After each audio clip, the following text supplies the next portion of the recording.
बंगाल में पहले चरण का चुनाव तो हो गया, लेकिन दूसरे चरण का युद्ध और भी तगड़ा है। ममता बनर्जी और टीएमसी से बीजेपी में आए शुभेंदु अधिकारी के बीच नंदीग्राम का संग्राम छिड़ा हुआ है। आज दोनों ने नंदीग्राम में जमकर चुनाव प्रचार किया, तो बीजेपी और टीएमसी के बीच बीजेपी कार्यकर्ता की मां की मौत को लेकर भी जमकर राजनीति हो रही है।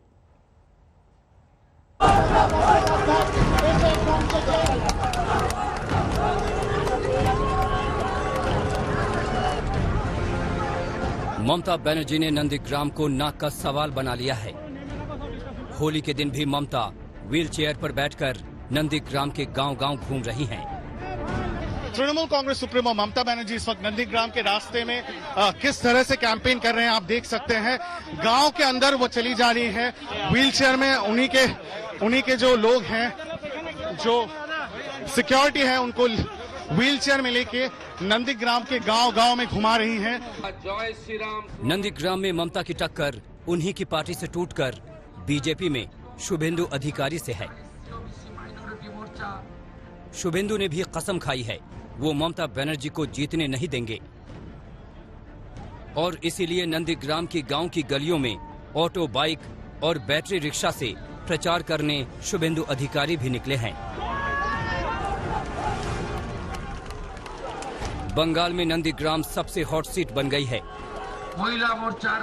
2016 में टीएमसी के टिकट पर शुभेंदु अधिकारी जीते थे, लेकिन अब वो बीजेपी से चुनाव लड़ रहे हैं और ममता बनर्जी अपनी भवानीपुर की सीट को छोड़कर नंदीग्राम में शुभेंदु अधिकारी को हराने आई हैं। और नंदीग्राम को ममता ने अहंकार की लड़ाई बना लिया है। ममता जी, आप उधर से हट जाओ, आपको लिए तो पेट्रोल बम रख दिया है, आपको पेट्रोल बम में जला देगा। आमी बोललाम आप मत डरिए, हम इंतजार करेंगे। जब तक हमको नंदीग्राम में नहीं जाने देगा तब तक हम इधर में इंतजार करेंगे। एक तरफ तो नंदीग्राम की जंग है, तो दूसरी तरफ बीजेपी कार्यकर्ता की 85 साल की मां की मौत पर बीजेपी और टीएमसी में सियासी संग्राम छिड़ा हुआ है। बेटा बीजेपी कर रहा है, इसलिए उनका माता जी को लास्ट फरवरी महीना में उसको इतना पीटा था, तो कल दोल पूर्णिमा के दिन में उनका देहांत हो गया है। बंगाल का क्या हाल है, तुम्हारा यूपी का क्या हाल है, हाथरस का क्या है, दिल्ली का क्या है, राजस्थान का क्या है। তখন কি অমিত শাহের মুখে লুকো প্লাস্টার দিয়ে বসে থাকে না, ঠুটো জগন্নাথের মতো ফুটকা হয়ে বসে থাকে, মুখ দিয়ে কথা বেরোয় না। 85 साल की शोभा की मौत पर बीजेपी टीएमसी पर सनसनीखेज आरोप लगा रही है और कह रही है कि टीएमसी ने बंगाल की मां को मार डाला, तो टीएमसी कह रही है कि शोभा मजूमदार की मौत उनकी पुरानी बीमारियों और बीजेपी टीएमसी कार्यकर्ताओं के बीच हुए विवाद में नीचे गिरने से हुई है। এক কথা আমি তো অনেকবার বলেছি, মা তো আগাগোড়ায় রুগী দিল, তারপরে যেই দিন আমার ঘর ভেঙে আমাকে মারার পরে মারে ও ধাক্কাধাক্কি করে, ভর্তি মা হসপিটাল ভর্তি ছিল। क्या शोभा मजूमदार की मौत बीजेपी के लिए सियासत का मोहरा बनेगी? बंगाल की जंग तगड़ी है और त्योहार के दिन भी दोनों पार्टियां छुट्टी के मूड में नहीं हैं। इंद्रजीत कुंडू के साथ अनुपम मिश्र, नंदीग्राम आज तक।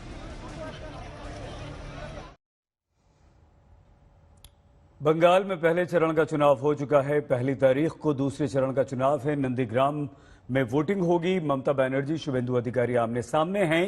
लेकिन बंगाल में खून की राजनीति क्यों होती है? बंगाल में ऐसा क्यों कहा जाता है कि यहां की राजनीति रक्त रंजित है? बंगाल में इतनी राजनीतिक हिंसाएं क्यों होती हैं? सवाल ये सिर्फ 3 नहीं है, इस तरह के 3 लाख सवाल हैं, और यही सवाल आज हम अपने राजनीतिक मेहमानों से पूछेंगे जो इस वक्त हमारे साथ हैं। सौरभ सिकदर जी, बीजेपी के प्रवक्ता नेता, पार्था मुखर्जी जी हमारे साथ हैं, कांग्रेस के प्रवक्ता नेता हमारे साथ मनोजीत मंडल जी हैं जो कि टीएमसी के नेता हैं, और हमारे साथ अवनिजेश अवस्थी जी हैं। आप चारों का बहुत धन्यवाद, स्वागत, और आप चारों को होली की हार्दिक शुभकामनाएं। लेकिन मनोजीत जी, होली की खुशी रंगों, मनोजीत जी से शायद संपर्क कट गया है। आवाज आ रही है मनोजीत जी? मंडल जी सुन पा रहे हैं आप हमें? नहीं हो पा रहा है, कोई बात नहीं। आ रही है आवाज? नहीं।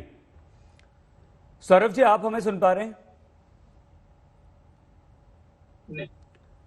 सौरभ जी? हाँ, सुन पा रहा हूँ। ठीक है। सौरभ जी, एक बुजुर्ग महिला की आज मौत होती है और आज रंगों के इस त्योहार में जब हम सबका एक दूसरे का मुंह मीठा कर रहे हैं, रंग अबीर गुलाल लगा रहे हैं, खुशियां मना रहे हैं, वो एक ऐसी तस्वीर उस बुजुर्ग महिला की आती है जो मन को विचलित कर देती है। आपका यह आरोप है कि टीएमसी के लोगों ने पिटाई की जिसकी वजह से उनकी मौत हुई। लेकिन यह सिर्फ एक तस्वीर नहीं है सौरभ जी। बंगाल में राजनीतिक हिंसा का एक बहुत पुराना इतिहास है। हम पार्टी लाइन से अलग हटकर आपसे पूछ रहे हैं, थोड़ा सा दिल पर हाथ रखकर जवाब दीजिएगा। सौरभ जी, क्या अच्छा लगता है? क्या हम होली मना पाएंगे?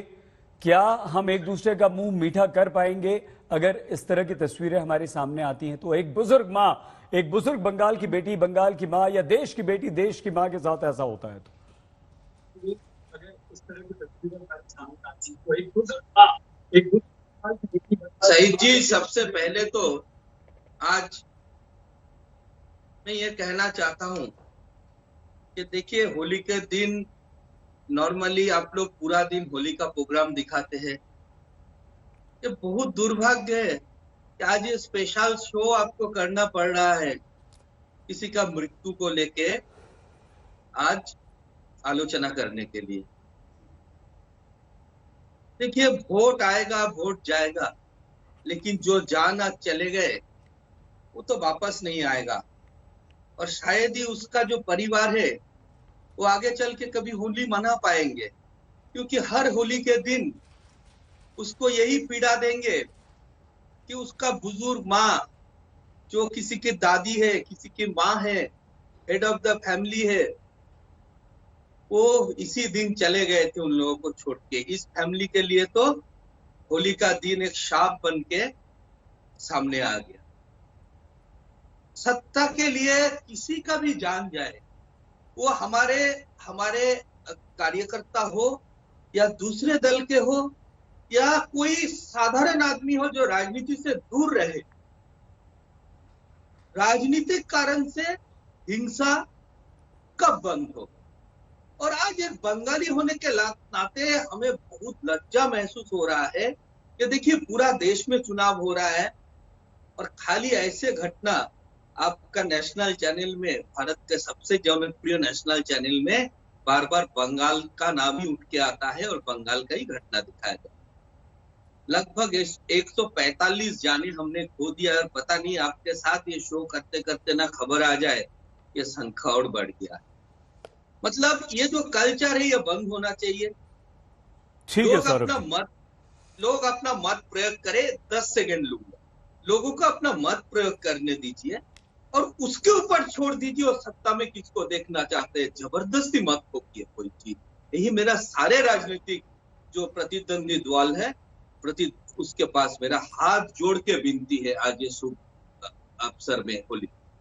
सौरभ जी, अंत में आपने बहुत अच्छी बात कही और हमें लगता है कि ये जो 4-5 लोग हम इस समय बैठे हुए हैं, हम सिर्फ 5 नहीं बल्कि हमारे देश का हर व्यक्ति जो अपील आपने की है वही चाहता है। लेकिन जिम्मेदारी सौरभ जी आपकी भी एक राजनीतिक दल के नेता होने के नाते, एक राजनीतिक दल होने के नाते और देश के सबसे बड़े राजनीतिक दल होने के नाते। मनोजीत जी, जब बंगाल पर हम बात करते हैं तो आप भी बड़े भावुक हैं अपने प्रदेश को लेकर। आप भी बड़े अपनी पार्टी के को बहुत दिल से प्यार करते हैं और दिल से उसके बारे में बात करते हैं। हम अप्रिशिएट करते हैं आपको भी मनोजीत जी। और आप आंकड़े रख देते हैं सामने कि बंगाल इसमें नंबर 1, यहां नंबर 1, हमने ये किया, हमने वो किया, हमने इतना 10 साल में ममता दीदी ने ये किया, वो किया, डीएमसी ने कमाल कर दिया। लेकिन मनोजीत जी, कभी आपको लगता है कि ऐसा क्यों होता है कि राजनीतिक हिंसा के मामले में बंगाल सबसे आगे आता है? उस बुजुर्ग महिला की मौत कैसे भी हुई हो, टीएमसी लगातार इनकार करती रही है कि उनका आपसी झगड़ा था, वो गिर गई थी, पारिवारिक मामला था, टीएमसी का कोई लेना देना नहीं है। लेकिन वो तस्वीर क्या मनोजीत जी विचलित करती है, और जितने लोगों की जान गई है राजनीतिक हिंसा में बंगाल में, क्या वो आज होली उनके घर वाले, परिवार वाले होली मना पा रहे होंगे मनोजीत जी? नहीं, पहली बात यह है, बहुत एक दुर्भाग्य की मौत घट गई है। हम पूरे परिवार को हम संवेदना जताते हैं, लेकिन ये भी और दुर्भाग्य की बात है सईद जी कि देश की होम मिनिस्टर, बड़े बड़े दिग्गज बीजेपी के, इसके साथ भी राजनीति देखते हैं। मैं आपको सिर्फ एक बात कहना चाहता हूँ। 2 दिन पहले ये मुतरमा अस्पताल से रिलीज हुए थे, डिस्चार्ज हो गई थी 2 दिन पहले। एक बहुत ही बड़े अस्पताल है हमारे कलकत्ता में, बहुत ही बड़े अस्पताल है, नाम में लेने चाहता। 2 दिन पहले उनको डिस्चार्ज हो गया, आज उनके बहुत एक दुर्भाग्य की मौत हो। आप मेरे को ये बताइए, अस्पताल से घर आके उनका अगर मौत हो जाते है, आप कैसे ये केस कह सकते हो कि उस घटना घटी, उस घटना की बाद अस्पताल से डिस्चार्ज है, उसके बाद उसी घटना के जरिए मौत हुई। और पहली बात यह है, टीएमसी ने नहीं कहा कि इस घटना के साथ एक पारिवारिक विवाद, टीएमसी ने नहीं कहा। भाई साहब, आप देख लीजिए खुल के, फरवरी मास में जो रिकॉर्डिंग हो रहे थे इलेक्शन अनाउंस होने के पहले है, उनका ही फैमिली का दूसरे ओर से यही आरोप आ रहा था कि इस फैमिली में वो जो लड़का है उनके ऊपर ही आरोप आया था, वो उनके माँ को मारते हैं, पीटते हैं। ये हम लोग ने नहीं कहा था भाई साहब। टीएमसी दूर दूर तक इसके साथ इनका कोई संबंध नहीं थे, आज भी नहीं है। लेकिन दुर्भाग्य की बात देखिए, इन्वेस्टिगेशन तक आज तक नहीं हुआ।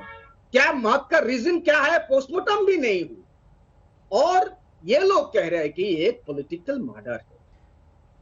आप लोगों के पास कोई और इशू नहीं है भाई साहब।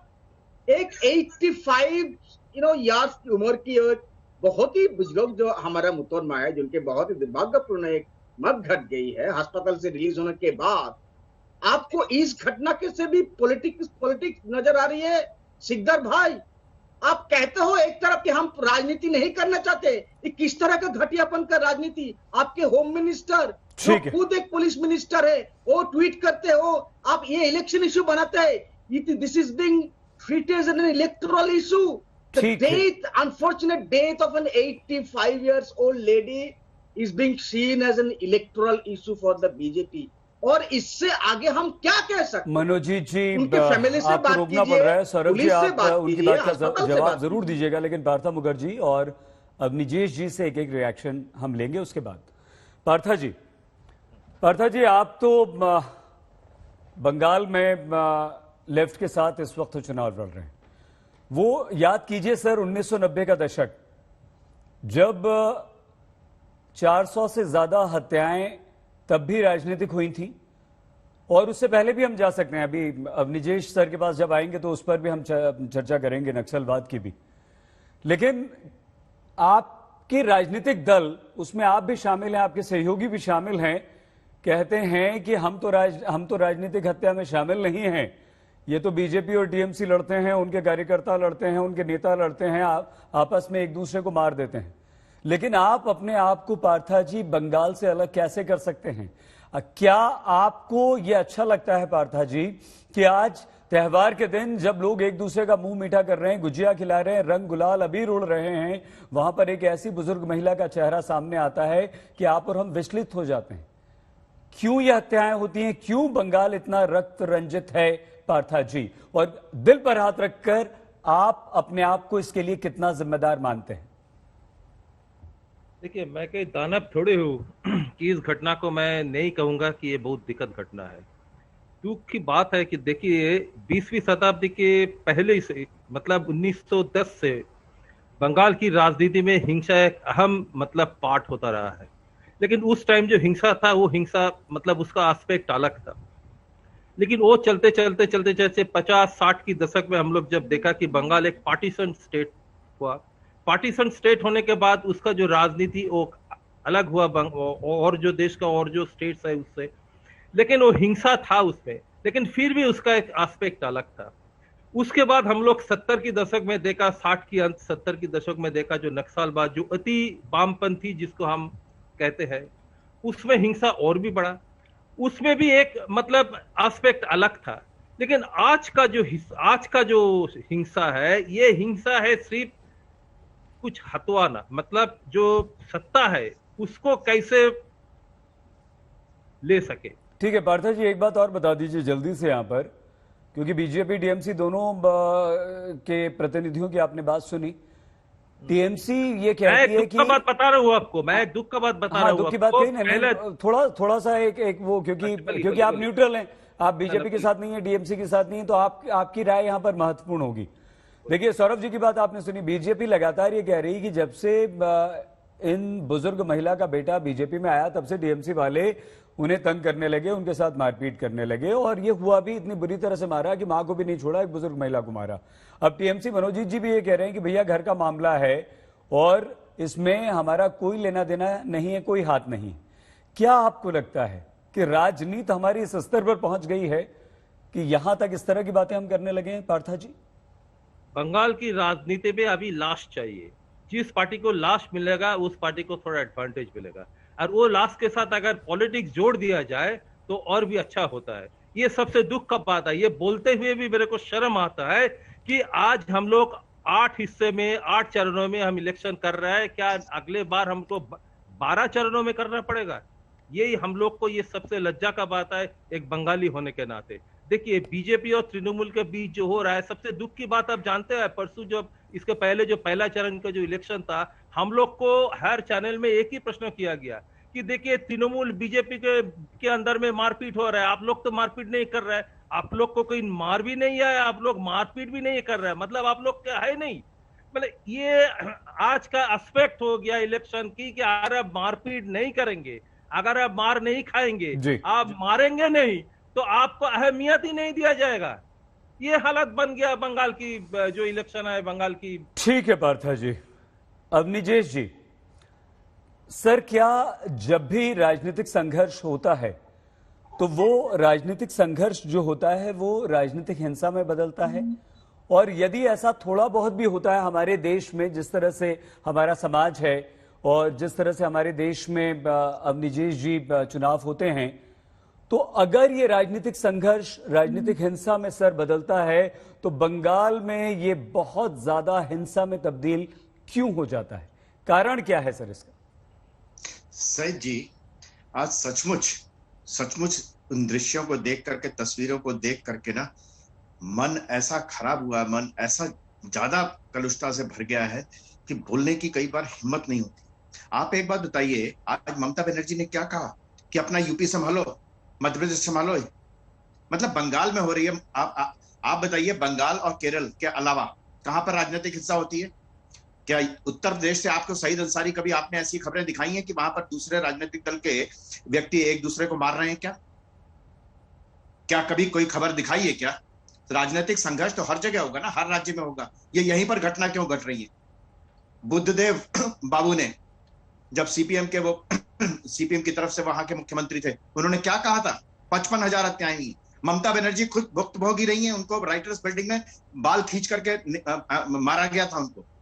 हमें उम्मीद ये थी कि ममता बनर्जी के आने से पूरा बंगाल जो है, बंगाल की रक्त रंजित राजनीति बिल्कुल साफ हो जाएगी, निर्मल हो जाएगी। ममता बनर्जी का स्वागत किया था हमने उस समय, हमने कहा था कि बहुत अच्छा परिवर्तन है। लेकिन 10 सालों में क्या हुआ?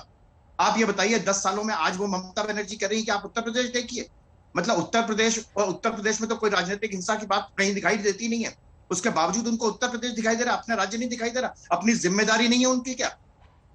और कितनी मृत्यु होती होंगी पूरे बंगाल में? क्या हर एक मृत्यु को कहा जाता है? यहां पर आपकी भूमिका में कहा गया कि राजनीतिक सियासत हो रही है, मोहरा बनाया जा रहा है। मोहरा कहां बनाया जा रहा है? अगर उसको वहां पर उस व्यक्ति को पीटा गया आकर के और कहा गया कि तुम बीजेपी का समर्थन करते हो, मां उसको बचाने आई, उसके साथ धक्का मुक्की हुई, उसको चोट लगी, उसके आंखों में पूरा चेहरा सूजा हुआ था, हम सबने देखा है। इसको क्या राजनीतिक हिंसा नहीं कहेंगे क्या? और ये मोहरा है क्या? और कहां गए आज वो सारे तख्ती लेकर के आने वाले, कैंडल मार्च लगाने वाले जो हिंदुस्तान को पूरे बदनाम करते थे? आज उनके सामने कोई मुद्दा नहीं है क्या? किस तरीके से मारा गया है? ये बंगाल की बेटी और बंगाल की मां का रिश्ता है। ये मुझे लगता है कि बंगाल की जनता को जवाब देना चाहिए एक मृत्यु भी होती है तो वो मुद्दा बनना चाहिए। एक मृत्यु, सिंगल मृत्यु भी होती है तो मुद्दा बनना चाहिए इस देश में। और आप बताइए कि कहां पर ये ममता बनर्जी का, मैं मनोजीत मंडल से पूछूंगा कि आज ये जवाब था उनका कि आप उत्तर प्रदेश संभालिए, उत्तर प्रदेश में देखिए क्या हो रहा है।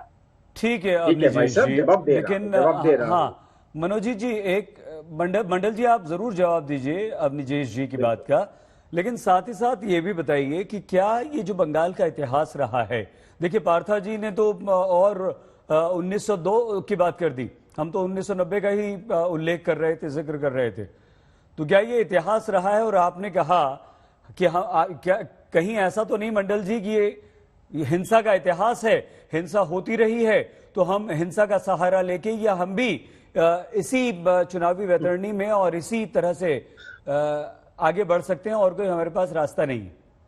मनोज जी आपको एक आंकड़े देता हूं, जो prime minister, home minister Purulia, Bankura, Jangal Mahal जिसे हम कहते हैं, हम उस इलाका से आते हैं। आप 10-12 साल पहले चले जाओ, एक भी आदमी घर से निकल नहीं सकते थे। वहां पर लेफ्ट विंग एक्सट्रीमिस्ट, सीपीएम, हर तरह लाशों की बरसाती होती। अब आप आंकड़े देख लीजिए। 11 में जब ममता दी आए, पहला जो काम किया उस जगह पे आप देख लीजिए, रोड्स देखिए, रास्ते देखिए, किस तरह से जो माओइस्ट लोग थे मेन स्ट्रीम में आगे, किस तरह से डेवलपमेंट हो रहे। आज प्राइम मिनिस्टर सीना चौड़ के वहां पर बोल रहे हैं कि कुछ नहीं हुआ। साहब, आप वहां पे शांति से मीटिंग कर रहे हो, ये भी ममता दी के लिए। अब जाके देखो 10-12 साल पहले।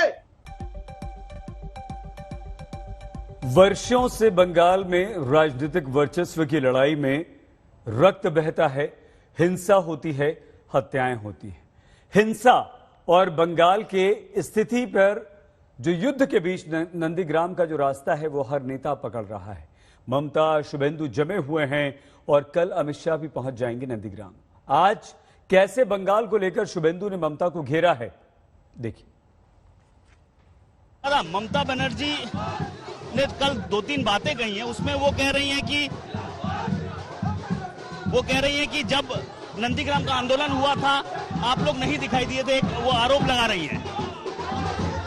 नंदीग्राम का जो आंदोलन के साथ जुड़ा हुआ लोग, वो उसका सही समुचित जवाब सही वक्त पर दे दिया। मेरा जवाब देने का कोई जरूरत नहीं। आप जगह जगह जा रहे हैं, पाकिस्तान की बात कर रहे हैं, नंदीग्राम में पाकिस्तान की बात क्यों हो रही है? इसलिए जो गुंडागर्दी कर रहा है वो पाकिस्तान क्रिकेट में जीतने के बाद पटाखा फटाता है, वही ममता बेगम का सहारा है। आज कंप्लेन किया गया है कि गुंडे लाए गए हैं यहाँ पर, अभी ईसी में कंप्लेन की गई है कि गुंडे लाए गए हैं यहाँ पर। इलेक्शन कमीशन में डेरेक ओब्रायन गए हैं, कह रहे हैं कि बाहर से यूपी बिहार से गुंडे लाए गए हैं। उसका बात छोड़ दीजिए, नॉमिनेटेड आदमी है, ममता बनर्जी का वो नौकर है, और नॉमिनेटेड लीडर के बाद में उस क्वेश्चन में उत्तर नहीं दूंगा। बिल्कुल, जो आरोप लगाए गए हैं उस पर कुछ खास जवाब नहीं दिया। शुभेंदु अधिकारी ने कहा कि रिजल्ट आएगा उसके बाद पता चल जाएगा। कैमरामैन तापस बाहरी के साथ अनुपम मिश्र, आज तक, नंदीग्राम। हमारे साथ इस वक्त विभिन्न राजनीतिक दलों के मेहमान जुड़े हुए हैं और सौरभ जी के पास हम आपको लिए चलते हैं। सौरभ जी, ये एक बंगाल की कहावत है, अगर हम गलत हों तो प्लीज उसे ठीक कर दीजिएगा। जेई जाए लंका सेई होए रावण, ये बंगाल में कहा जाता है, मशहूर है।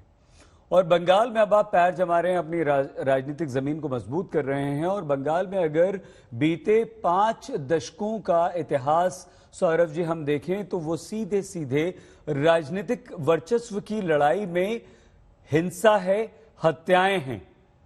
तो ऐसे में आप अपने आप को अलग हटकर कैसे स्थापित कर पाएंगे? सईद जी, आपने बहुत अच्छा मुहावरा सुनाया। और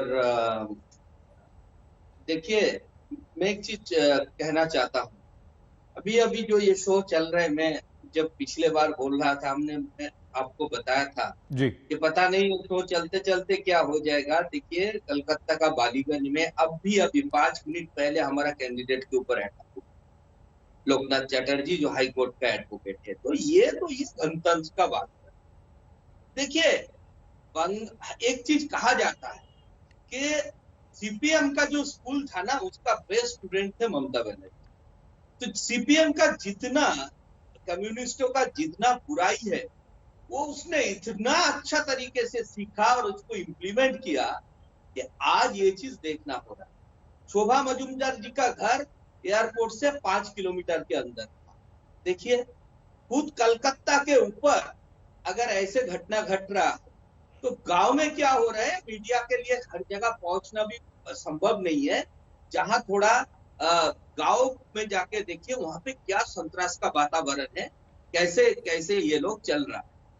दूसरा जो है, आप जैसे बता रहे थे कि आप पार्टी विद द डिफरेंस है, आप कैसे इसको चेंज करेंगे जी। मैं जब बंगाल का नेबरिंग स्टेट है आसाम, 5 साल हम सत्ता में रहे, वहां पे भी पहला चरण का मतदान खत्म हो गया, वहां शायद 2-3 चरण में ही मतदान खत्म हो जाए। अब बताइए तो वहां पे राजनीतिक हिंसा कितना हुआ है। हम पूरे देश में इतने जगह सरकार चलाते, हमने छत्तीसगढ़ में सत्ता से हार गए, हमने राजस्थान में सत्ता में नहीं आ पाए दोबारा। तो ये सारे जगह में क्या हमने एक जगह पे भी राजनीतिक हिंसा किया है क्या? कोई वोटर, कोई विरोधी भी आके बोल सकता है कि हमें प्रचार नहीं करने दिया जा रहा है, ठीक है सर, हमें हमारे कार्यकर्ता को मार दिया जाता है खाली विरोधी राजनीति करने के लिए। सौरभ जी ठीक है, थोड़ा समय, क्योंकि अब हम कार्यक्रम खत्म करने की तरफ बढ़ रहे हैं। लेकिन इस बार बंगाल में मनोजीत जी, आप सौरभ जी की बात का जरूर जवाब दीजिएगा, लेकिन हम पार्था जी से एक सवाल पूछ लें, क्योंकि पार्था जी भी जाहिर सी बात है आप पर ही आरोप लगाएंगे। पार्था जी, क्या आप ही मानते हैं कि जो बंगाल का राजनीतिक वर्चस्व की लड़ाई में राजनीतिक हिंसा का एक लंबा चौड़ा इतिहास रहा है और हजारों, सैकड़ों की बात नहीं करते हैं, अभी तक अगर 5-6 दशक अगर आप मान लीजिए, 6 दशकों में यहां पर हजारों, और जो आंकड़ा अगर इस वक्त हमारे पास है तो वो आंकड़ा बेहद डराने वाला है। पार्था जी, हमें पता नहीं कि ये सही है या नहीं, लेकिन ये बता रहा है कि 30,000 से ज्यादा इन 6 दशकों में, खैर आंकड़े पे हम नहीं जाते हैं। तो क्या आपको लगता है पार्था जी कि जो लेफ्ट के समय आ रहा था वही ममता बनर्जी ने उस परंपरा को आगे बढ़ा दिया है? हालांकि मनोजीत जी कहते जरूर हैं कि नहीं भाई, हमने तो बहुत कम कर दिया, हमारे राज्य में तो राजनीतिक हिंसाएं अब बहुत कम हो गई। पार्था जी, उससे भी आगे बढ़ के आगे बढ़ाया है। मनोजीत भाई साहब ने जो बात बोल रहे थे कि ये पॉलिटिकल मर्डर नहीं था, ये एक स्वाभाविक मृत्यु था, लेकिन मैं उनको याद दिलाना चाहता हूं कि हमारा 2 एमएलए है, सबंग के मानस भैया और कटवा में रवि चटर्जी, ये दोनों का खिलाफ जो प्राइम एक्यूज बना के जो केस दिया गया कि सब आदमी ने, टीएमसी वालों ने देखा कि ये लोग खुद मर्डर किया है, और जब वो लोग टीएमसी में चले गए तो तब वो सब उठा के जो चार्जशीट बना उसमें वो लोग का नाम नहीं है। मतलब एक मर्डर का, एक सिंपल मर्डर को जो पॉलिटिकलाइज किया गया टीएमसी की ओर से, ऐसा हमारे हजारों कार्यकर्ता के ऊपर किया गया, उसका उल्टा पड़ रहा है टीएमसी का ऊपर। क्योंकि अगर ये सच है कि ये एक पॉलिटिकल मर्डर नहीं है, तो फिर भी ये जो टीएमसी ने ये जो रास्ता बताया वो आज उल्टा पड़ रहा है। ये मेरा सीधी सी बात कहना है। अंसारी जी, जवाब दे सकता हो?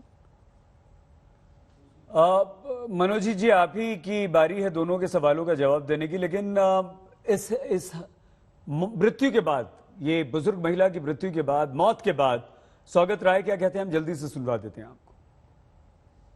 I am very sorry about her death. Any death is very sad, but her death had nothing to do with the incidence of altercation between her son Gopal and the Trinamool Congress worker.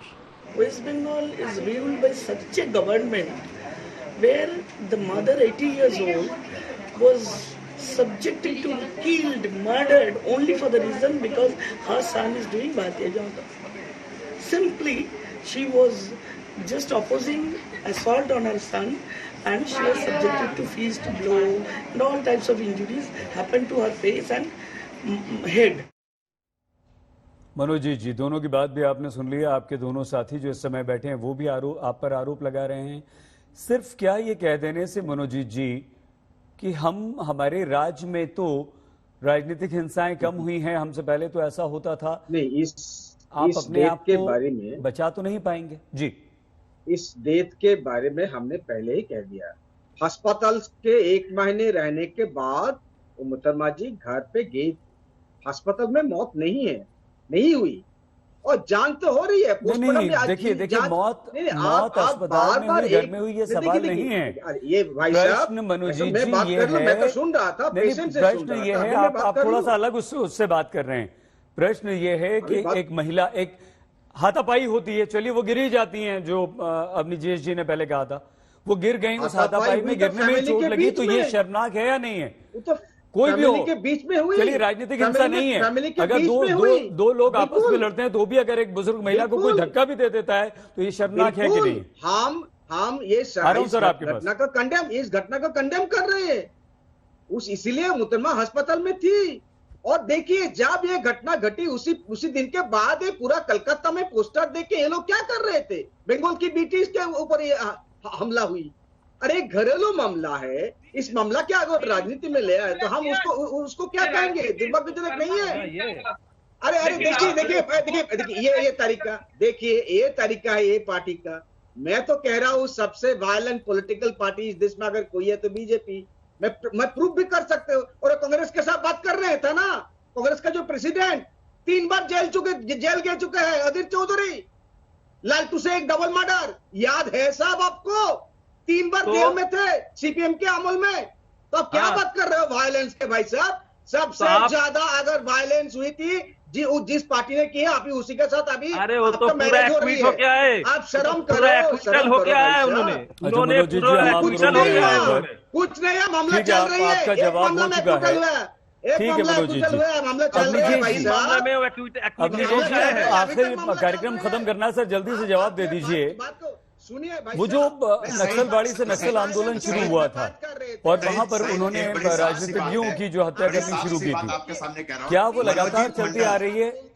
और ये इसके लिए जिम्मेदार आप किसे मानते हैं? आपसे रिक्वेस्ट है, हम किसी भी पार्टी से, बस मनोज जी अगर हम अपनी पार्टी की राजनीतिक हिंसा का विरोध करते हैं तो हम एक आदर्श खड़ा करते हैं। आप कह रहे हैं कि आपसी लड़ाई में हुई, वो व्यक्ति कौन था जिसके पीठ पे लिखा हुआ था मैं भाजपा समर्थक और पेड़ पे टांग दिया गया था? ऐसे 145 लोगों की हत्या हुई है और आप लोग उसको आपसी रंजिश कहते रहे। हत्या समय थोड़ा सा कम था, बहुत धन्यवाद आप चारों का। लेकिन एक महिला की मौत ने आज सभी का दिल दुखाया है और उनके चेहरे की तस्वीरों ने हम सबको विचलित किया है।